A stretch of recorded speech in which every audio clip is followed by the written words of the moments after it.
$500,000, my father announced into the microphone. That is the itemized total we have spent on you over 29 years. Every doctor's visit, every school uniform, every meal. We are calling in the debt. 200 guests sat frozen in rows of folding chairs as he waved the stack of papers in the air. Behind him, my mother, Cynthia, clicked a button on her laptop. A photo of me at age 7 appeared on the giant projection screen, my missing teeth on display for everyone to mock. She hit the delete key. Erasing the bad investment, she said into her own headset, smiling like a game show host. At the front table, my sister Brittany twirled my car keys around her finger, the keys I'd checked at the door 10 minutes ago. She mouthed the words, "Mine now." I stood alone in the center aisle. I didn't cry. I didn't scream. I just did the math. Before I tell you exactly what I did when he demanded I sign that debt note, drop a comment below. Where are you watching from? And what time is it for you right now? I want to see how far this story travels.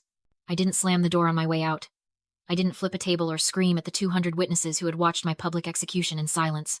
I just turned my back on them, walked to the parking lot and got into my car. My hands weren't shaking. My breathing was steady. My name is Vanessa. I am 29 years old, and I am a physical therapist. I spend my days helping people learn how to walk again after they've been shattered. I understand that healing hurts, that sometimes you have to break a bone again to set it right. But what my family did to me wasn't about healing. It was about accounting. As I merged onto the highway, putting miles between myself and that banquet hall, the image of my father's face flashed in my mind. Not his anger, but his calculation. Growing up, Douglas and Cynthia weren't parents. They were investors, and I was the failing stock. I remember when I was 10 years old, sitting at the kitchen table, hungry after soccer practice. I asked for a second helping of lasagna. My father didn't smile. He didn't tell me to eat up so I would grow strong. He pulled a small black notebook from his shirt pocket, clicked his pen, and wrote down a single entry, 50 cents. He told me he was teaching me the value of $1. He told me that nothing in this world is free, not even the food on your own plate. Back then, I believed him. I thought I was a burden he was graciously allowing to exist. But tonight, driving away from a $500,000 invoice, I finally understood the truth. He wasn't teaching me responsibility. He was teaching me that my hunger was a debt. They broke me then, making me feel small and expensive. But they didn't realize that by forcing me to count every penny, they were training the most ruthless auditor they would ever meet. And then there was Brittany. If I was the expense, my sister was the asset, the high-risk, high-reward venture. While I worked 3 jobs to pay for state college, they bought her a brand new convertible because she needed to look the part for her private university. While I paid rent on a studio apartment, they covered her credit card bills because she was networking. She was the golden child, the princess who could do no wrong. Until she did. The truth had come out 3 days ago. A whispered rumor from a cousin that I had confirmed with a single look at public court records. Brittany wasn't just spoiled. She was drowning. Online gambling, a luxury shopping addiction that spiraled out of control. She was $250,000 in debt. And the creditors were circling. That was why they threw the party. That was why they rented the hall and invited the business partners. They didn't want to celebrate my birthday. They wanted to publicly shame me into signing over my future to save their bad investment. They needed my inheritance from Grandma Josephine to bail out the princess. They thought they could use shame as a weapon. They thought I would crumble under the weight of 200 staring eyes and sign whatever they put in front of me just to make the pain stop. But they forgot one thing. When you treat a child like a business transaction for 29 years, she doesn't learn how to love you. She learns how to negotiate. And I was done negotiating. Sign the paper, Vanessa. Douglas slid a single sheet of heavy legal bond across the tablecloth. It moved smoothly, stopping inches from my hand, right next to the crystal punch bowl. This constitutes a voluntary lien, he explained, his voice projecting clearly to the back of the room. He wasn't speaking to me. He was performing for the jury of 200 guests he had assembled. It states that you acknowledge the debt of $500,000 and agree to transfer your portion of Grandma Josephine's estate to us as repayment. It's the only honorable thing to do. Honorable. I looked down at the document. It wasn't just a waiver. It was a confession. It was designed to legally bind me to a lifetime of servitude to cover my sister's gambling losses. We're doing this for you, my mother, Cynthia, added from her station at the laptop. She clicked a button, and the projection screen behind her changed from a photo of me with acne to a graph showing the debt accruing interest over time. We want you to start your 30s with a clean slate. We're being generous by capping it at $500,000. Realistically, with inflation, you owe us much more. Just sign it, Nessie, Brittany chirped, leaning forward. She jingled my car keys again, the metal clinking together like coins. Don't be a leech. Pay your tab. The room was dead silent. 200 people, business partners, distant cousins, neighbors I'd known since kindergarten watched. They saw a family publicly blackmailing their daughter, stripping her of her property and her dignity, and not one of them stood up. Not one of them said, "This is wrong." They just watched, sipping their iced tea, waiting for the show. You might wonder why I didn't flip the table.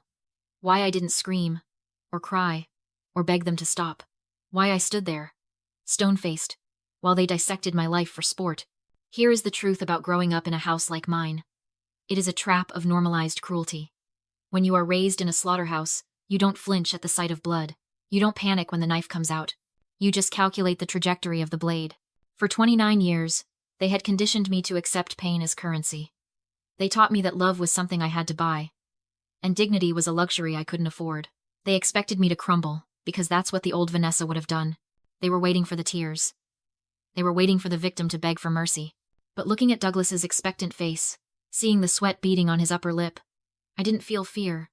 I felt a cold, detached curiosity. I wasn't a daughter looking at her father anymore. I was a clinician observing a malignant tumor. I wasn't hurt. I was fascinated by the sheer, rot-filled audacity of the pathology. They thought they were cornering a frightened animal. They didn't realize they were locking themselves in a cage with a predator who had finally stopped eating the scraps. Douglas clicked his expensive pen and held it out to me. The pen, Vanessa. The audience is waiting. I looked at the pen. I looked at the document. And then I looked at the crowd, complicit in their silence. They wanted a show? Fine. I would give them one they would never forget. I didn't take the pen. I didn't push the paper back. I simply let my hand hover there for a moment, suspended between the life they wanted me to sign away and the one I was about to claim. Douglas's smile faltered just a fraction. Vanessa? The pen. In that moment, I realized that arguing would be a gift. If I screamed, if I cried, if I flipped the table and called them monsters, I would be giving them exactly what they wanted. A villain.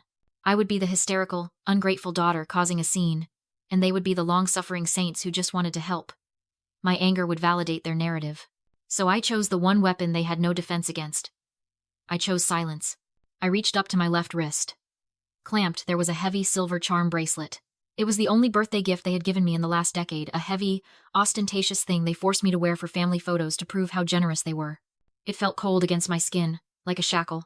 I unclasped it. The metal click was audible in the hushed room. Brittany stopped twirling my car keys. Cynthia stopped tapping on her laptop. The entire room seemed to lean in, waiting for the explosion.